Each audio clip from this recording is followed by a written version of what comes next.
Okay, our next presentation, Daniele Zaccaria is the Associate Professor in Agricultural Water Management for Cooperative Extension at UC Davis.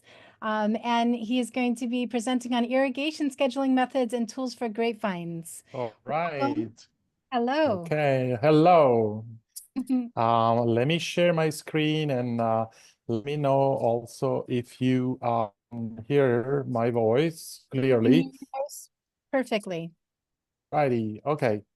Well, thank you so much for the invitation. I have to say that I'm not in California right now. I'm in Guatemala, and of course, while I'm speaking, there's a tropical storm outside with heavy rain. So every time I happen to speak on irrigation, there's a heavy rain outside. Anyway, this is kind of a tradition now. So I've been asked to give an overview on irrigation scheduling method and tools for wine grape vineyards.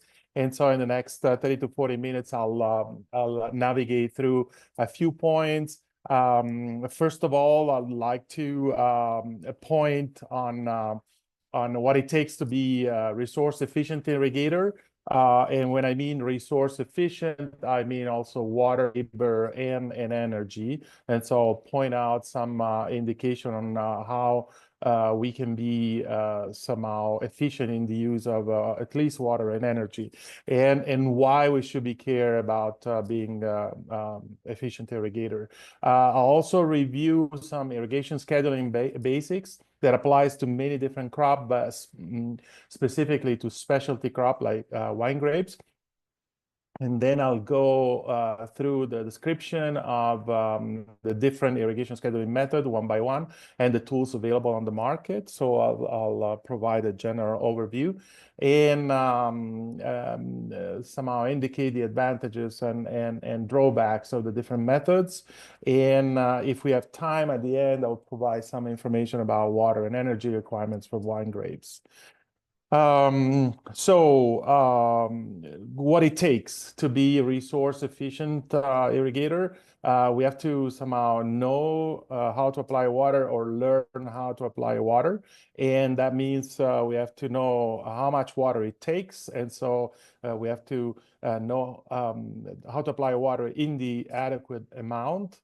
The second step is with proper timing, so timely. Proper frequency and duration in order to fulfill the crop water requirements.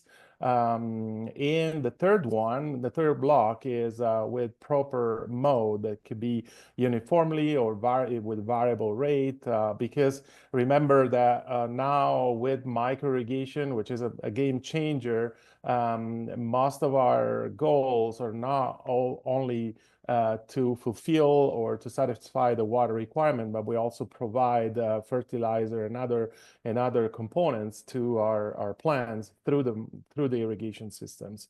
And so in order to apply water in the adequate amount, we have to know somehow how much water the crop takes since the last irrigation or rain event.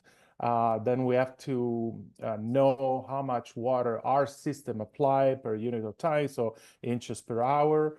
And finally, we have to know what is the application uniformity. So the application uniformity is a performance parameter of our irrigation system. It tells how evenly the water and nutrient get applied per each and every plant or across the vineyards.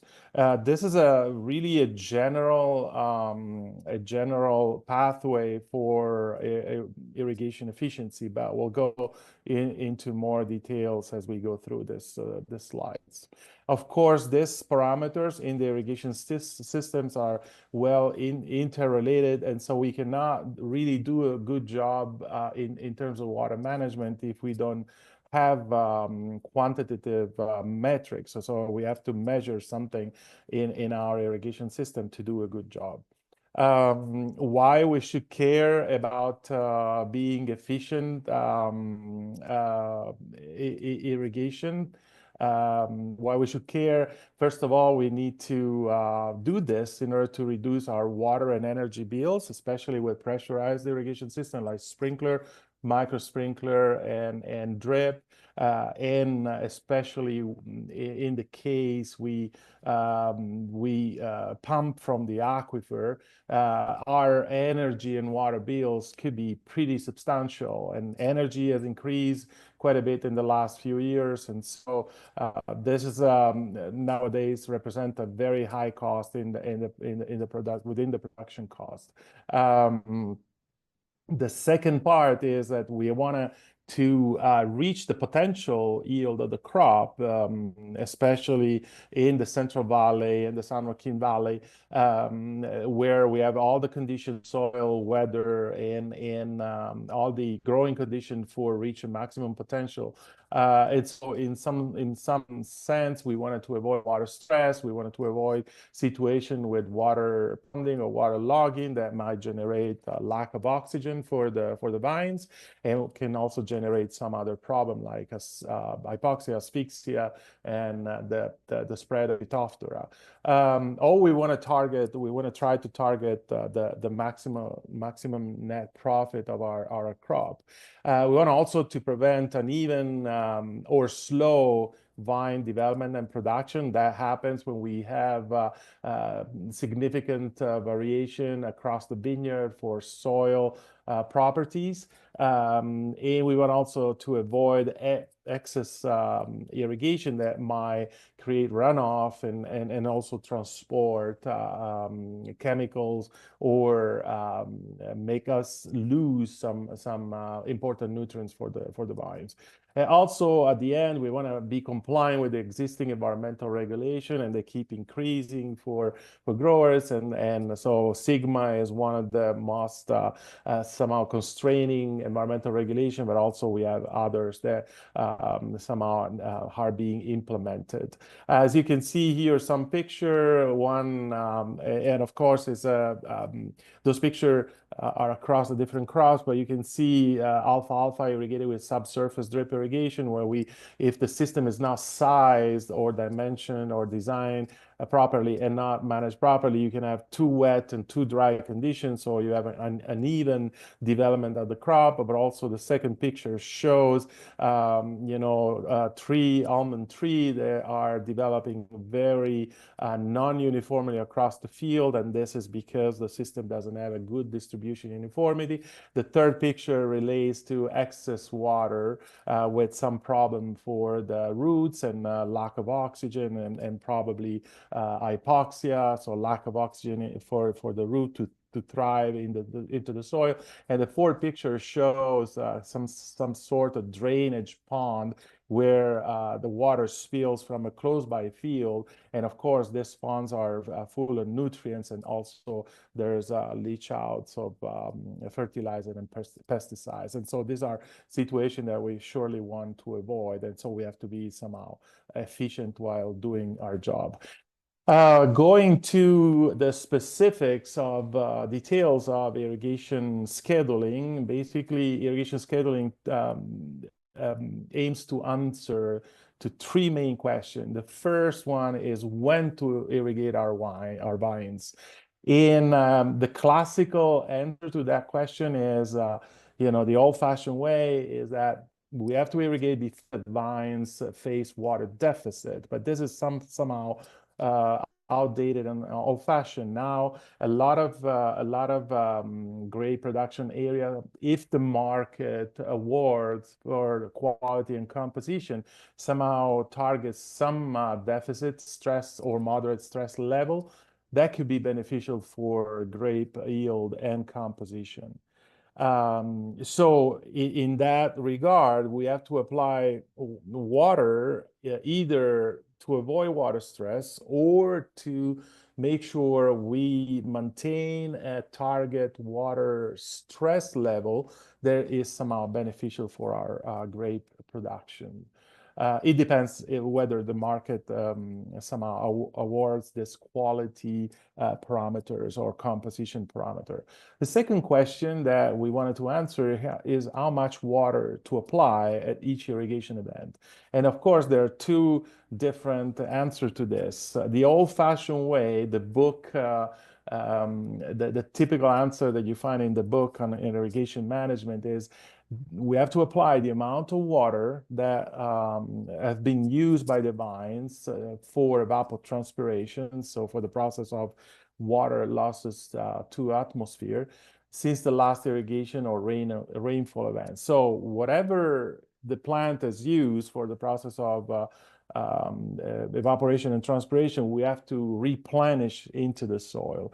Again, this might be an old-fashioned way to answer this question, because if we wanted to target some specific deficit or stress level that is beneficial to the crop, then we might need to apply a fraction of the evapotranspiration maximum to maintain that water stress level over the course of some specific stage of our crop, and specifically wine grapes. The third question is how to best apply the necessary amount of water. So once we have quantified the amount of water to apply, and we have decided when to apply that water, there's a few alternatives on how to apply water to our vineyards. So the first one is, if we don't have any significant difference in our soil property, then the best way is to apply water uniformly across the vineyards. But in some cases, we have significant, especially in marginal soils or in soils with a sloping aspect, there might be the need to apply water with variable rates. So first we have to zone our vineyards and understand how the soil varies across the field, and then apply water in order to avoid too little or too much water in the different areas of the field. So in that case, a variable rate irrigation might be the way to go. So here you can see an alternative. You can either apply water uniformly if the soil is uniform and the development of the vines is somehow uniform, or with variable rate. The second alternative, the second set of alternatives, is we can apply water with frequent and light type of irrigation, or we can apply water with somehow less frequent but deeper irrigation. For instance, in some areas of the Paso Robles and San Luis Obispo, people tend to alternate, light and frequent irrigation with infrequent and deeper irrigation. The aim is to have a good root development in order for the roots to explore a higher volume of soil and somehow buffer for heat waves or dry period.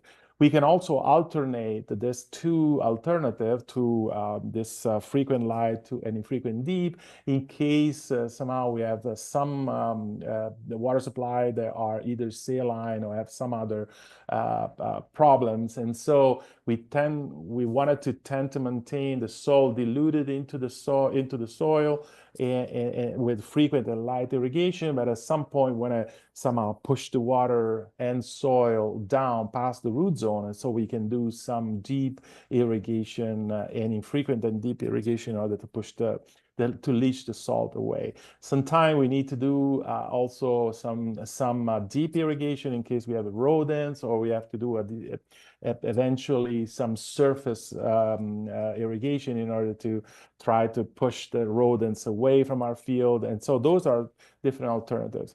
The rule of thumb is to apply water at the rate and volume that is somehow compatible with the infiltration, with the soil water infiltration, but also with the water holding capacity. So those two parameters need to be somehow known. And when we apply water according or at a lower rate with respect to the soil intake rate, and with volume that are, lower than the water holding capacity, we're sure that we don't over apply and we avoid the deep percolation and surface runoff.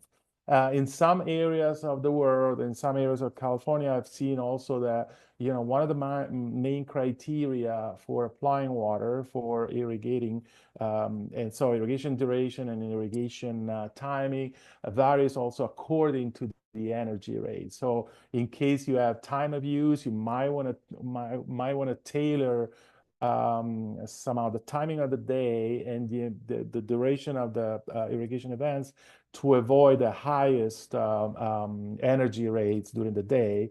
And this is something that can be solved with additional labor, or eventually, if the labor is not available, with some sort of automation. And irrigation system automation in that case helps, because you can also do remote control, so don't have your people doing overtime in the field, or irrigating at night and having people to oversee irrigation. So those are different alternatives that can be applied depending on the site-specific condition. Now, there are three main, I would say, three main pillars or three main methods to schedule irrigation. The first one is called weather-based, and the the second one is called soil-based, soil moisture-based, and the third one is based on the plant, and so is based on the plant water status, okay? And so we're gonna go into more detail for each of those. The weather-based is the classical one, and requires an estimate of crop evapotranspiration. It is quite common in California, especially for agronomic crops or for field crop, but it's one of the most common method, at least to plan and manage irrigation. Requires accurate data and calculation, and somehow growers and producers sometimes are busy with so many other tasks in their production practices, and so they don't have a lot of time for doing all this data and calculation. The second alternative method is the soil moisture based, and so is based on the measurement or monitoring or soil moisture over time. It somehow requires some equipment in the field, and technology works when it works, and also sometimes we get our field sensor and communication device not working properly, so it requires also some attention. But it's also a good method for periodic check whether we are doing a good job in scheduling the irrigation, or we have to adjust and fine-tune our practices. The third one is based on the plant. So basically, the plant integrates what is in the root area and also whatever it feels around in the atmosphere around the canopy. So probably the plant is the best monitor that we could do if we want to really be accurate and precise in maintaining a good water status for the plant, or even do a specific job in maintaining a target water stress level. And so this method, the plant-based, is based on monitoring or measuring periodically the plant water status with different type of tools. It's a labor intensive when it's not automated, and most of the time cannot really be automated. This requires some labor, but it's also well developed for some of the crops, but not all of the crops. For grapes, it's pretty well developed, because for wine grapes, really, in order to reach some level of fruit composition and fruit yield, water is an important factor. So for wine grapes, this method is well developed. In any case, whatever method we use, or we decide to use, all this method require skilled on-farm people and capacity for troubleshooting fast if there's any problem at the field device or at the irrigation system. So now irrigation scheduling and management is becoming more and more, especially for specialty crop, more and more a kind of an accurate and precision practice. And so, and this presentation will provide some information on how to achieve that level of accuracy and precision. Going into more detail, weather-based or ET-based irrigation scheduling, the principle is to replenishing the soil, the amount of water that is being used for soil evaporation or canopy transpiration since the last irrigation or rainfall, all right? And normally in California, we use this simple equation, and so we try to estimate the crop evapotranspiration, so the amount of water potentially used by our crop by multiplying reference ET, which is a grass evapotranspiration, by a crop coefficient. In this specific case for wine grape, a crop coefficient will allow you to tailor your estimate from, convert the amount of water used by grass to the amount of water used by grapes. And so the crop coefficient specifically for grapes is very important to rely on in this, if we decide to use this method. So there are three alternatives here. Either we can use historical ET averages that that provide some sort of estimate of wine grapes ET. Or we can use near real-time reference ET from agrometeorological station like CIMIS, and then multiply by some crop coefficient for wine grapes. Or the third method is to use forecast ET. So somehow to get an idea how the weather is going to be, for instance, next week, in order to be prepared and geared up, or to reserve water delivery from a local water district, and then be prepared for the amount of water that our crop will most likely use in the next few days.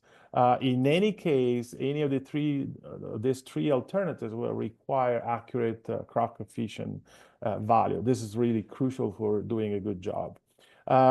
This is an example of historical ET number. This is a website. This information is taken from a website at Cal Poly, developed by Cal Poly for different areas of California. And look at the different crops here, and you can see weekly amount of water that are estimated to be needed by the different crops for each and every month. Now, it's not a case that this table doesn't include wine grapes, because wine grapes has so many variables. I mean, there's so many practices, so many trellis, so many varieties, so many rootstock that you're really difficult to predict or somehow estimate an average amount of water to be applied to wine grapes. And really, this is, I show this just to highlight that doing a good job with wine grapes is not that easy. The second method for ET-based irrigation scheduling is relying on real-time reference ET multiplied by crop coefficient. And I guess you all know that in California, we have this free of charge source of information, which is called CIMIS, California Irrigation Management Information System. It consists of about 152 automated weather stations located in different production areas in California. But also there's another product which is called Spatial CIMIS. And so if your farm or your vineyard is not located near one of this weather station, there's a website, and you can click on the Spatial CIMIS website, and you can get a sense of the Spatial CIMIS information on evapotranspiration if you're not close to one of this automated stations. And of course, you need an accurate idea of the crop coefficient. This table, this graph shows some crop coefficient developed for mature single wide sprawl vineyard in Napa Valley at the Oakville station. I led this project, and so we measure ET, the actual ET of the grapes, and we derive the crop coefficient. But of course, this is related to site-specific condition of the grapes in Napa and single wide sprawl vineyard. And so if your vineyard is in Fresno or somewhere else in the Central Coast, it probably is not really a good idea to apply this crop coefficient to calculate the amount of water to apply. because the trellis and the row orientation will make a lot of difference, and the canopy size between Napa and Fresno way of growing grapes might be really different. This is a table that was derived by from this set of measurement, and so those two level of information are really needed for you to do a good job in water management, especially accurate crop coefficient. The third one is the third possibility is to use reference ET forecast, and this is a product that is available from the National Weather Service. And so I'll explain a little bit what it consists in. So the method that I showed, just before, and so the use of data, reference ET data from CIMMYS station is somehow considered near real time, but is really retrospective. So we have information from the past days, but nothing ahead, right? And when it comes to scheduling irrigation or scheduling the delivery of water to your farm, you really somehow need to look ahead. So it basically need that, reference ET data from the past 1 or 3 days, 1 week or 2 weeks are used for scheduling water delivery or irrigation for the next period ahead. So basically we use past information to schedule irrigation either today or for the next day ahead. So I want to show you some example that for many locations in California, there are periods of the year when the weather condition vary pretty much from day to day, or even every 2-3 days, or from week to week. One of this location is, for example, Napa Valley, because of the influence of the ocean. And so in Napa Valley, I wanted to show you some data that refer to 2020. And so these are reference ET, so grass ET, that somehow express the atmospheric demand for water for April, May, and June. So those are accumulated for 3 days. So 3 days worth of ET accumulated. And here you see the different points. So you see from 3 days to the next 3 days, there's quite a bit of variation in April, May, June.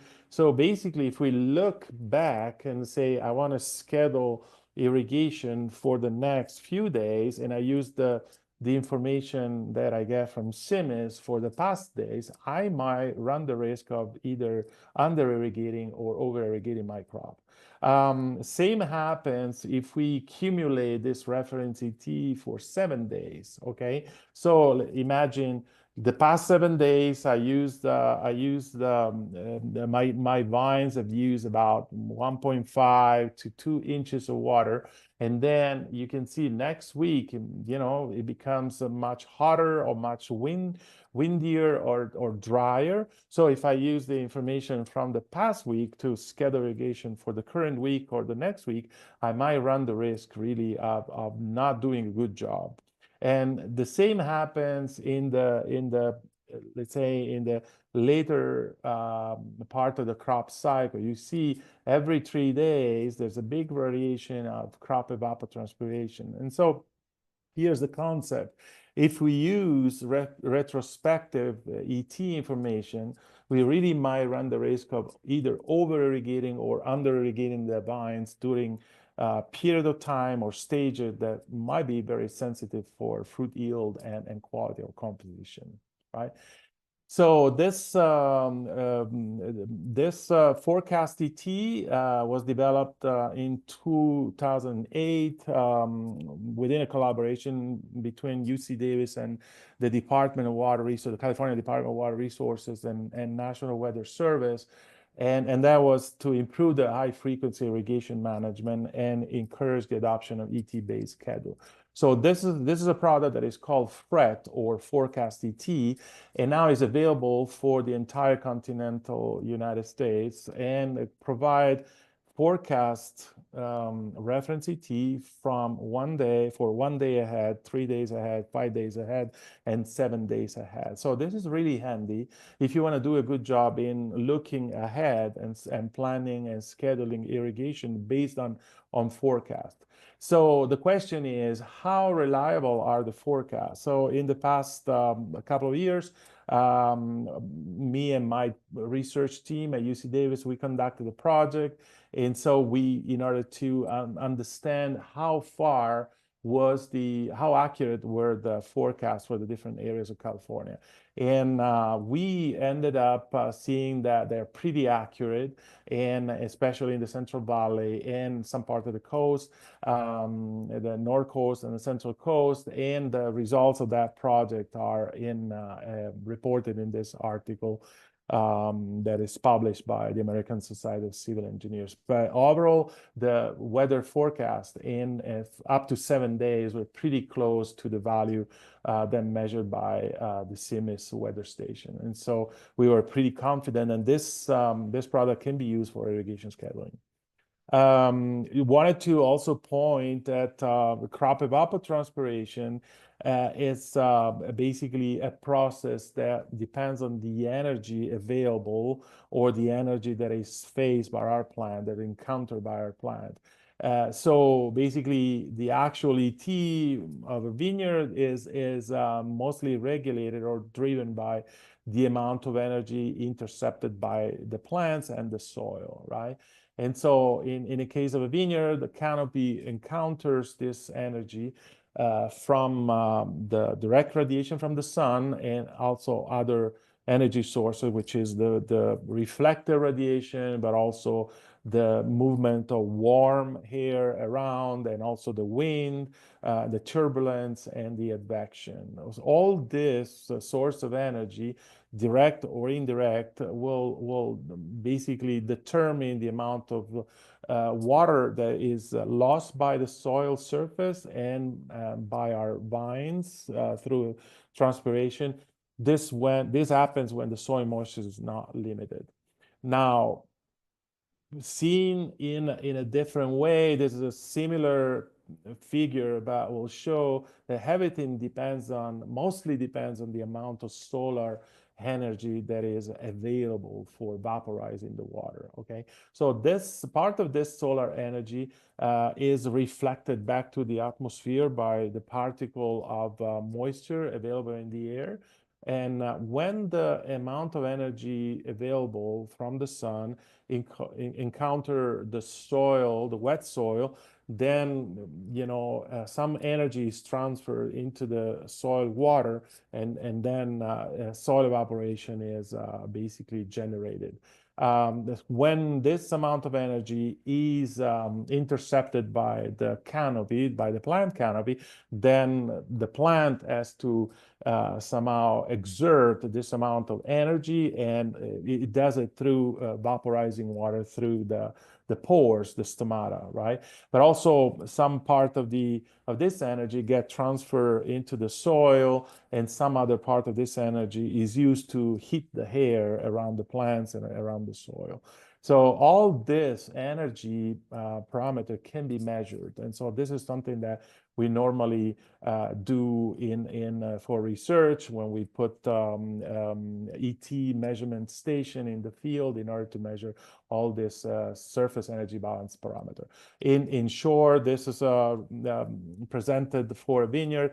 The amount of water that is actually evapotranspired by your vines is measured by this LE, or latent heat flux of evaporation. And this is obtained by measuring the net radiation, which is the amount of energy available for vaporizing the water, measuring the amount of energy that is transferred into the soil and out of the soil, and measuring the amount of energy that is used for heating the canopy and the air around the canopy. All right. So those are a few pictures of research based ET measurement station, ET towers that we are normally conducting in various crop, and specifically in this case in wine grapes, with different trellis, with different slope and aspect, and in height and canopy management in order to derive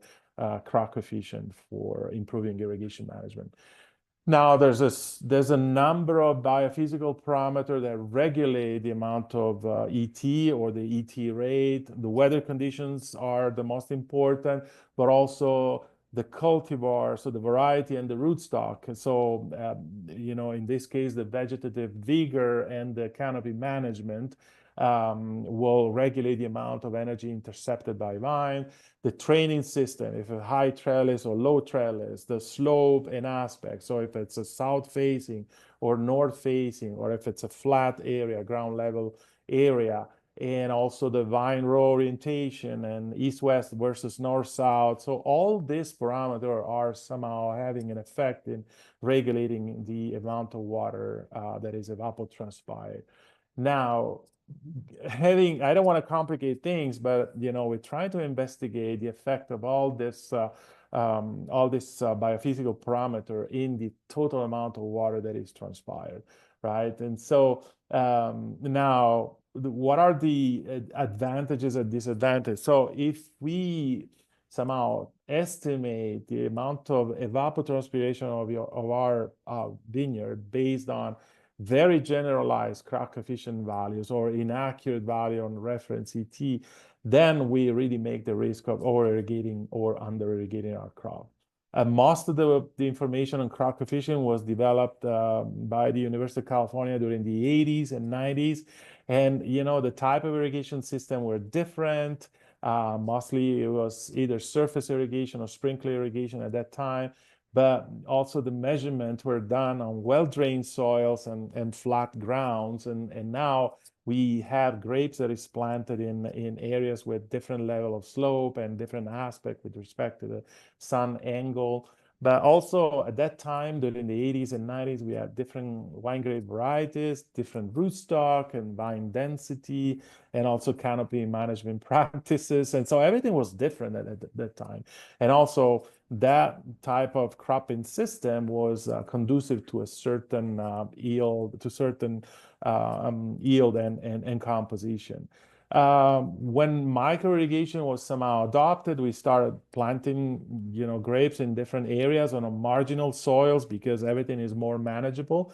But really, micro irrigation is a game changer because what it does, it spoon feeds water and nutrient to the crops. And so I would say for a crop that is high value, or it was high value like wine grapes, looking only at the ET-based irrigation schedule, it might be pretty complicated and pretty limiting. And so one of the recommendations is also to look at the vines and the soil water. So plant water status and soil water status. Overall, the best option, I would say, is measuring. And so if you have the chance and the funding available, there's a lot of financial help for this, but if you have the possibility to measure the evapotranspiration in the site-specific condition of your vineyard, that will be probably the best option because you can do a good job in providing or replenishing the amount of water that the crop has transpired or vaporized to the atmosphere. Here are a few pictures of the research scale that I showed you before, measurement device. This is an eddy covariance station, and it's too complicated, too expensive to be used in a commercial field. But you can see some other device here that are commercially available, like the Thule ET measurement system, the Arable Mark, and some other picture of atmometer that are available. So even if you get in somehow close to the amount of water that is evapotranspired, that will be better than guessing or using reference ET and crop coefficient that you don't know where it comes from and where it refers to. And so I'm not endorsing any of this commercial company, but I'm saying that there is a possibility now to measure, and all this measurement have been tested and validated. And so there is a possibility to install one of these units commercially available in your orchards and vineyards and do a good job in managing water. Now, when drought comes or when Sigma is fully implemented, really that requires to do an accurate job in measuring evapotranspiration and in managing the irrigation of your vineyards. Now, moving to the soil moisture monitoring, this is another way of somehow scheduling irrigation. A picture here, it doesn't say that you have to do that way, but the soil moisture based irrigation scheduling is somehow entails that to observe the soil moisture frequently or to monitor it in continuous, and then start irrigation at a certain level, a certain threshold of soil moisture, the one that prevents stress or the one that allows you to maintain a certain moderate water stress. And the third step is to stop irrigation when the soil moisture reach that target level that you want to maintain. Here's an example, from the real field of soil moisture monitoring. This is soil moisture tension, and I'll explain in a minute what it means. And based on watermarks, those are sensors that are been available for the last 30 to 40 years. And you can see here a graph that shows that a certain target level around 40, which is kilopascal here, was maintained, and when the amount of moisture was depleting towards 40, then irrigation happened to bring back the soil moisture to ideal level. And so this is an example, a real field example on how to measure irrigation, just monitoring the soil moisture over time. The soil moisture monitoring helped to answer this question specifically: when to start irrigation and when to stop it. And if enough water has been infiltrated into the root zone during an irrigation, because we are monitoring the wetness of the soil with these sensors, and whether we are applying enough or insufficient or excessive amount of water. This could be clearly understood using soil moisture sensors, and whether there's any deep soil moisture reserve for crop water uptake. For instance, during the harvest, we have to somehow stop irrigation a few days before harvest and until the harvest is completed, but the plant still somehow evapotranspire during these days. And so we want to make sure that we create a soil moisture reserve, and this is more important for some other crops and a little bit less important for wine grapes. But creating enough soil moisture to avoid stress during a specific period or specific stage is also important and can be addressed with soil moisture monitoring. In the picture on the right, you can see two dash line. This dash line represent kind of a two threshold where we want the soil moisture to vary over time, but we don't want too much water above the upper threshold. We don't want too little water about the lower threshold. And so that will kind of an interval of confidence that allow you to do a good job and maintain some sort of good level of soil moisture for your crop production. There's two main way of measuring soil moisture. One is soil moisture content. It could be percentage or depth. When it's a depth, is the inches of water per foot of soil. And so the soil moisture content will tell you how much water is available per unit of soil. It can be measured in percentage in weight or percentage in volume or depth. We normally prefer in the irrigation arena to measure it in depth because it's more intuitive. So how many inches of water are available per foot of soil? This is a very common and mostly practical. There's another way of measuring soil moisture is called soil moisture tension. So the tension will tell you basically how tight is the water held by the soil particle. And the units here are either centibars or kilopascals. So the tension is expressed in negative values. And so let's say -40 means that the plant has to exert a certain amount of suction or deploy a certain amount of energy to pull up and to uptake moisture from soil. And this is a figure that will show like -5 kilopascal, it's water is still available in the soil, -30 kilopascal, basically the soil becoming drier and drier. So you see the plant have to deploy more effort in pulling out and uptake moisture and nutrient from that soil. And so you can see here the smile of the plant is either happy when there's no much suction that he has to deploy for uptaking water and nutrient. So less happy when the soil is becoming drier, and sad when they become even more dry because there's more energy that the plant has to deploy to pull up water. And that energy that the plant or the vines deploy is subtracted is a metabolic energy that somehow is taken from other functions. It could be the blooming or the fruit set or the canopy development. So we want to make sure the plant is not taking too much of his metabolic energy to extract water and nutrient if we want to target a good yield and somehow a kind of a profitable fruit composition. There's a bunch of soil moisture sensor available for soil moisture tension. You got basically the watermarks or the gypsum block.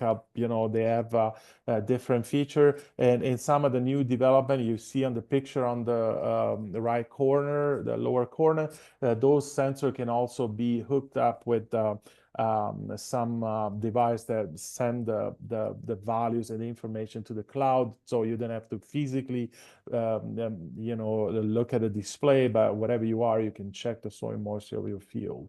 Again, some other sensor are the tensiometer. Those are measuring the soil water tension in the field, so the amount of basically the amount of energy that needs to be deployed by the plants. Again, the old-fashioned tensiometer is now being replaced by electronic tensiometer.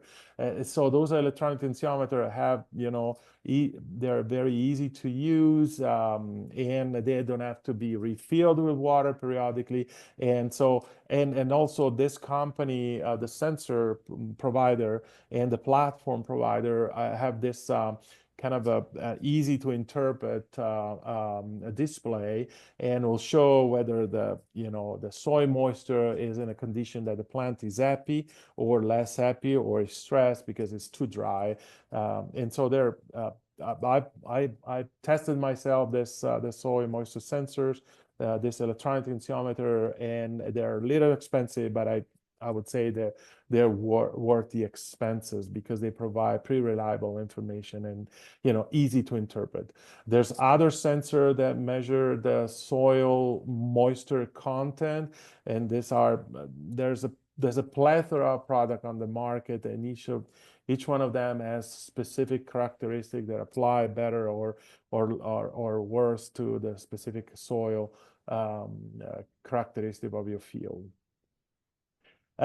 Here's a table that shows a different type of the most common type of soil moisture: tensiometer, granular matrix, capacitance, TDT, and TDR, with specific feature that will allow you to choose the best for your case. This is material that was developed by the Citrus Research and Education Center of the University of Florida.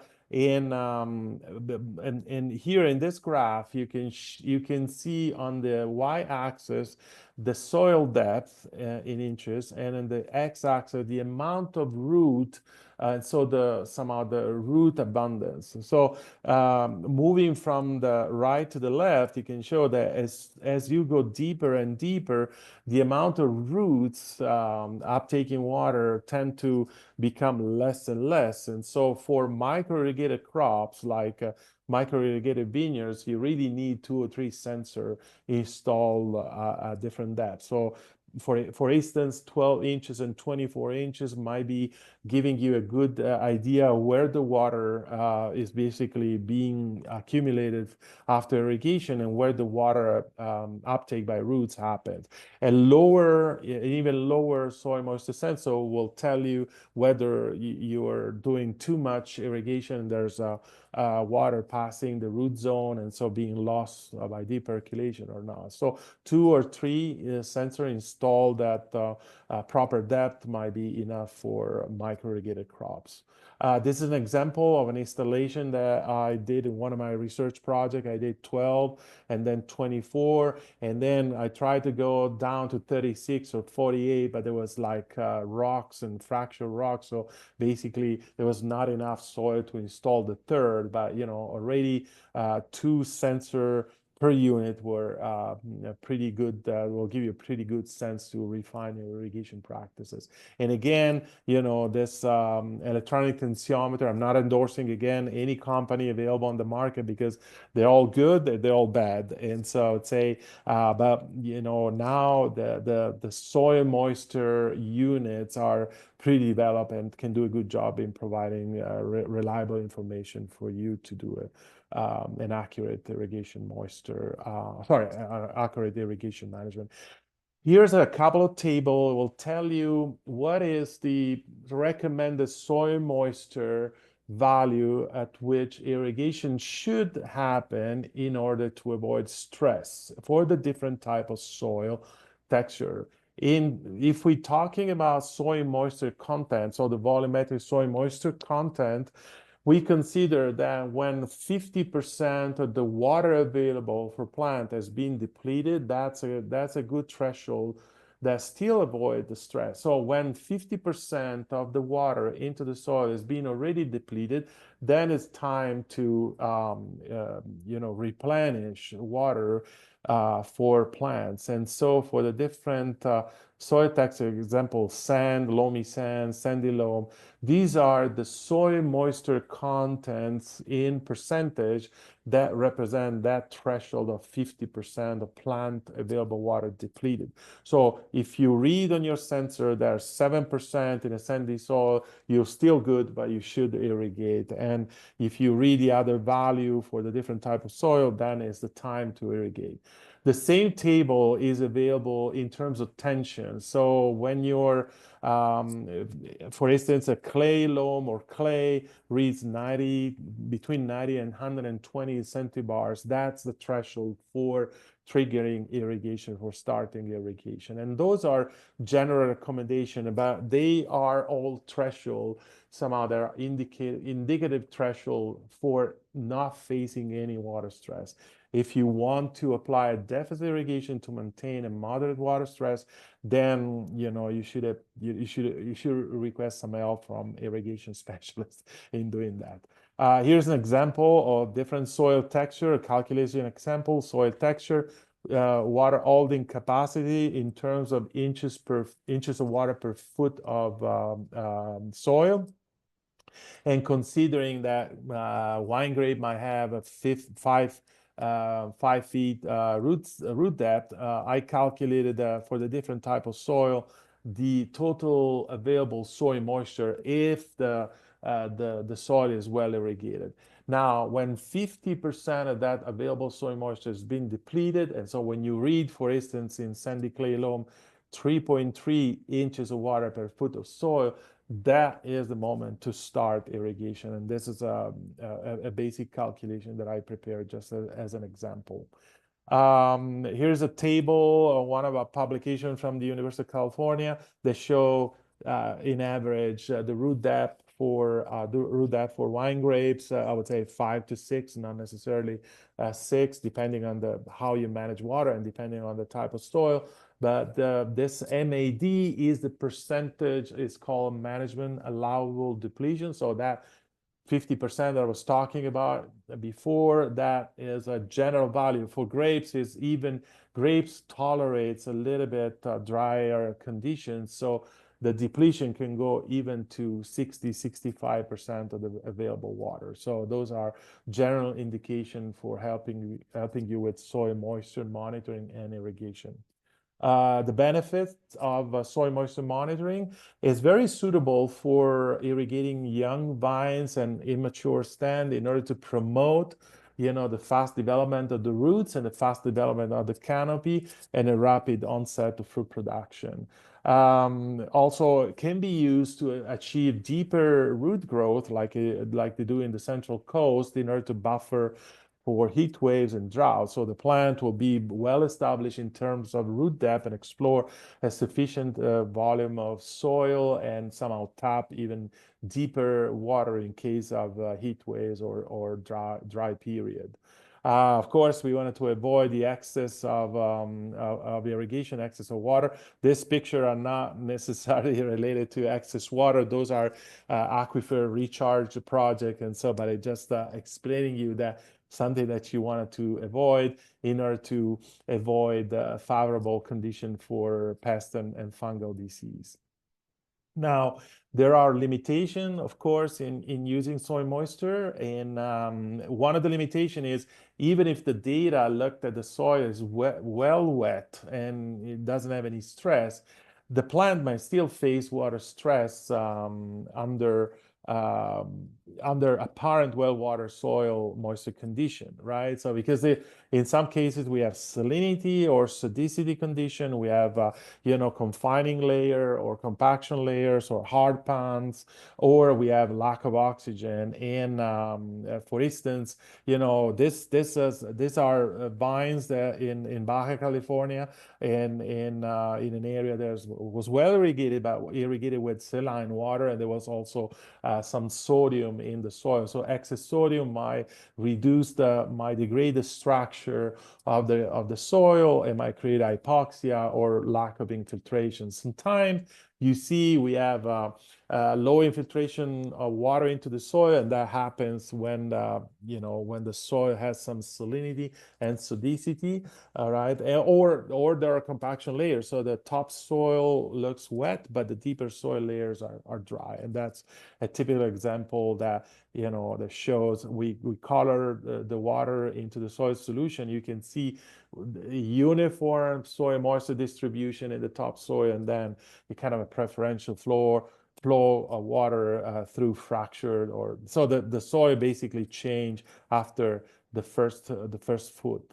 In any case, when this condition happen, it's good to look at the plant. And so even if the soil is well water and we see the plant with some sort of stress or they're not happy, then in that case, we really need to measure things in the plant, because again, the plant integrates whatever happens into the soil and whatever happens around the canopy in the atmosphere.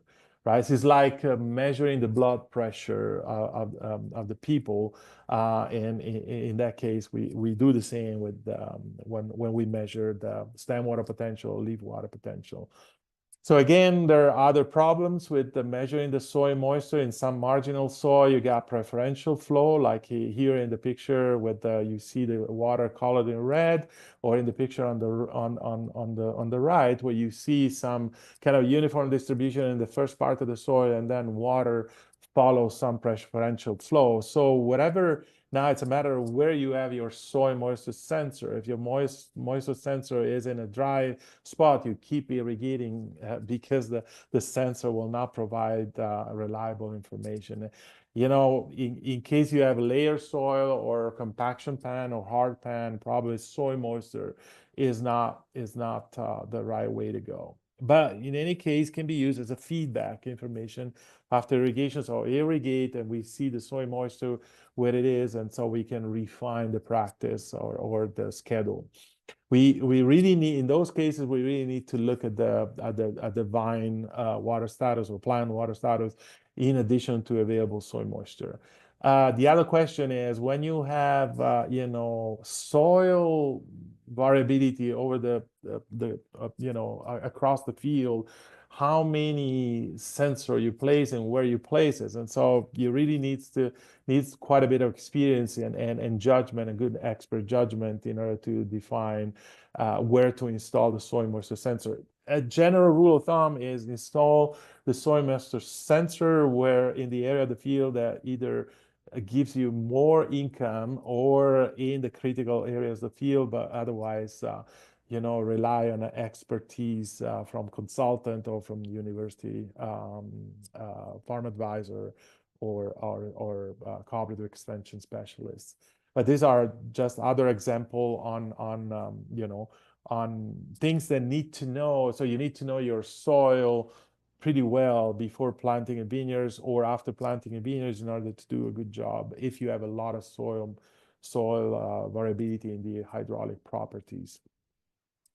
The third method, and this is the last few slides, is for scheduling irrigation are based on measuring the water status of the plant. And here you can see on the left leaf or stem water potential, and then the center you got sap flow, measuring the how fast is the sap flow, or measuring the canopy temperature with respect to the air temperature. So a plant in this last method, a plant that is happy transpiring water at the potential rate or the maximum rate will keep its temperature, the canopy temperature, cooler with respect to the air surrounding the canopy. If you measure the canopy temperature, you see that it's pretty close to the air temperature. It means that the plant has some struggle in uptaking water, and probably the soil is too dry for allowing transpiration at the potential rate. So this third method is pretty simplistic and pretty easy to apply. You can also go and and touch the leaf and see if it's cool with respect to the surrounding air temperature. Then it means that the plant is happy and there's probably not need for irrigation. But this is kind of a perception and not really a quantitative measurement. In any case, going in more detail, the kind of the golden standard for measuring the plant water status is through the pressure chamber. I guess most of you guys are familiar, but we normally identify some mature leaves, one or two leaves per plant, and we bag them for about 15 to 20 minutes.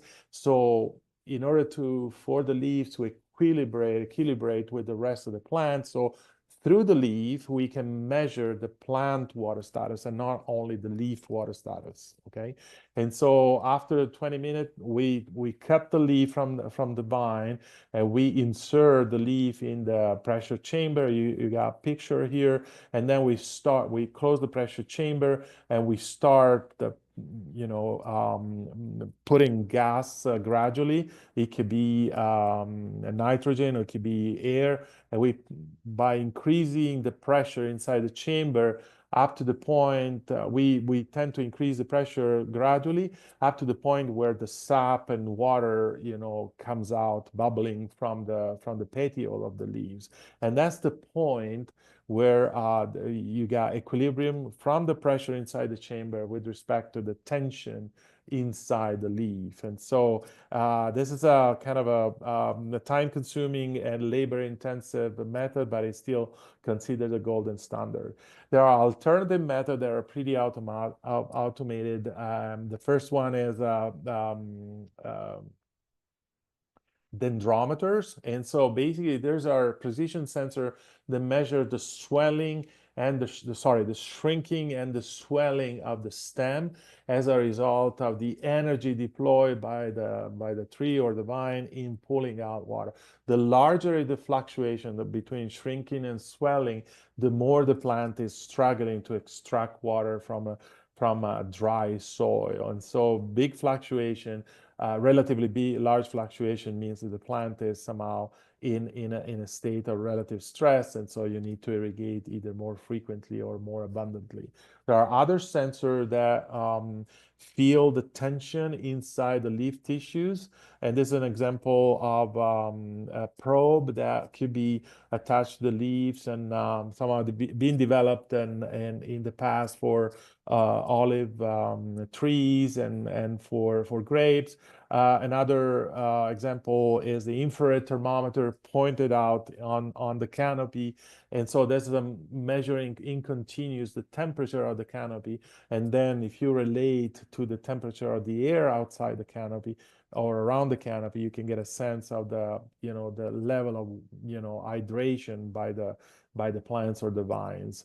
Other sensor basically measure the tension inside the bark. This is an example of a new type of measurement device that is available, especially for trees and vines. It's called FloraPulse, and it's being tested by several researchers at the University of California and other research institutions around the world. This is the way it looks like after proper installation. Of course, there needs to be an area outside the sensor that is insulated from the heat, and so that's a final installation. We also have other factory that do similar type of device. Total Irrigation has this microfluidic tensiometer that goes into the bark, and I think they're still at the research stage and need a little bit more time for the validation in order to be deployed commercially for operational purposes. Finally, you get a dendrometer that can be applied. This crazy idea that can be applied. This is a picture taken from an institution in South Africa that is measuring the shrinking and swelling of the grape berries as a result of the different irrigation regime. But again, this stuff is still probably not operational, it's still at the research phase.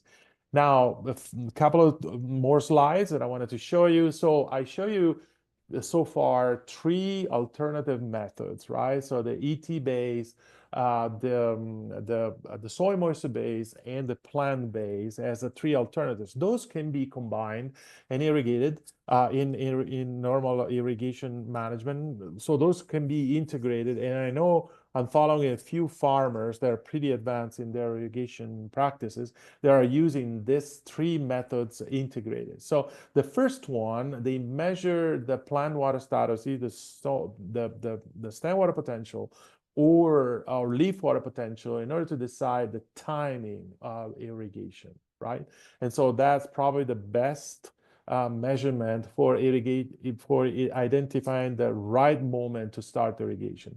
Then they take measurement from Thule or other device in their field in order to quantify the amount of irrigation the amount of water that's been transpired during since the last irrigation. They can do it retrospectively, or they can do it prospectively, so looking ahead using the ET forecast.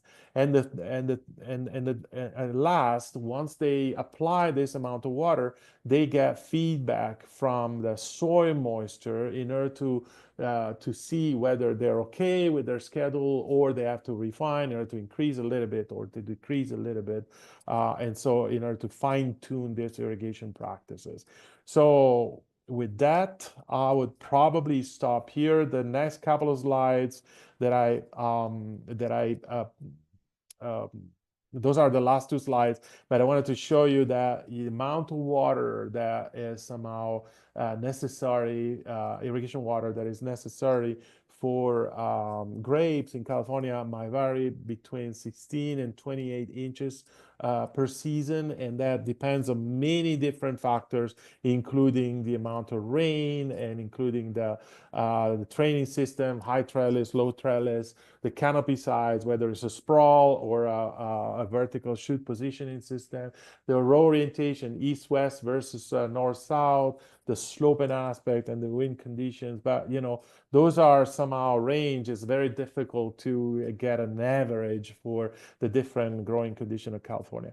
And following that, there is a kind of a quantification of the amount of energy required for irrigating grapes, and basically it takes nearly 1.4 water horsepower per hour per acre feet of water per foot of lift to basically irrigate. And those are tables that I provided, and they're taken from the national standard, which is the Nebraska Pumping Plant Performance Criteria.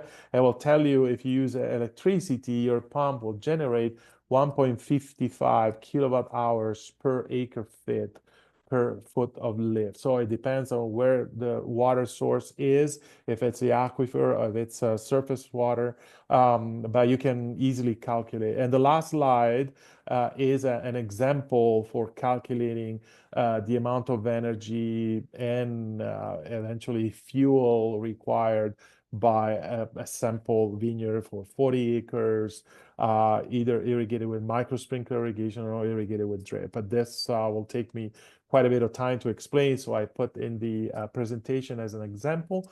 You can get this the entire presentation from Cindy or from the organizer of this meeting. With that, I will probably stop and answer any question if there are any question. Thank you so much. We are past time, so I will And I apologize for that. No worries.